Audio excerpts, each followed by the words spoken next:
په پېښور کې میشت افغان لوستونکي دوی وایي له هغه راهیسې چې په پاکستان کې د کډوالو د ایستلو عملیات پیل شوي د دوی ژوند هم ځکه ستونزمن شوی چې ناقانونه ووسي. پاکستان کې خو افغان سټوډنټ ته ډېر زیات مسلې مسایل دلته لکه که موږ وګورو ایډمیشن کې ورته مسلې دي او داسې ویزې کې بیا ورته د ویریفیکیشن کې مسلې دي. نو دا مسلې شته دي دلته.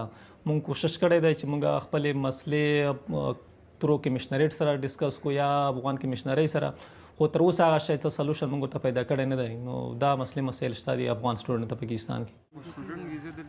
یو شمیر افغان لوستونکي وایي د پاکستان د دې پریکړې له امله د دوی د زده کړو د بشپړولو خوب نیمګړی پاتې سو او اوس اندېښمن دي چې څنګه به خپلې پاتې زده کړې ترسره کړي. زما مخکې اراده ده چې زه ماسټر وکړم، خو بدبختانه پاکستان حکومت چې کومه فیصله کړې ده د افغان ریفیوجیز دپاره، بیا دا فیصله چې کوم دی ډېره سخته ده، ډېره سخته چې کوم دی سټوډنټانو ته د افغان سټوډنټس ته ده. نو ما ته دا خپل خوب چې کوم دی دا ناممکنه ښکاري، ځکه چې داسې لګي چې ډېره لږه موده ده دلته پاکستان کې زمونږ، نو بیا به بیرته افغانستان ته لاړ شو. ځینې افغان زده کوونکي وایي د همدې ستونزې د حل لپاره یې خبري غونډه او له اړوند چارواکو سره ملاقاتونه هم کړي، خو تر اوسه یې د دوی په خبره هیڅ مثبت ځواب نه دی ترلاسه کړی.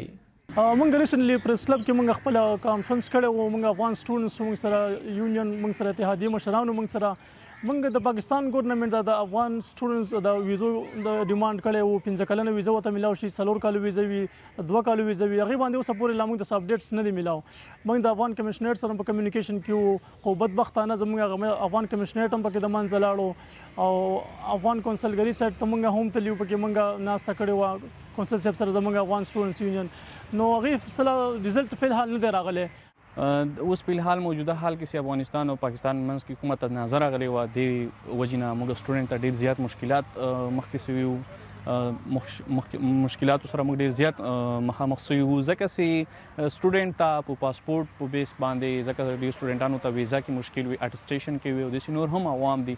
هغه لکه کرنټلی اوس زموږ پیو آر کارډ ده او هغه ایکسپایر ده او په دې باندې موږ بهر ته نسو وتی. د ګورنمنټ د باندې ډېر زیات سټرکټلی هغه فالو کوي.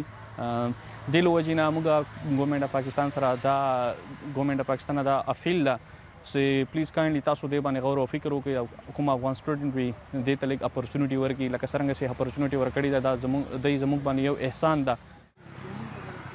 پاکستان په 2023 کال کې لومړی د ناقانونه کډوالو پر ضد او وروسته بیا ان د قانوني کډوالو پر ضد هم عملیات پیل کړل او تر اوسه د پاکستاني چارواکو په خبره 1.4 میلیونه افغان کډوال یې بیرته خپل وطن ته ستانه کړي دي.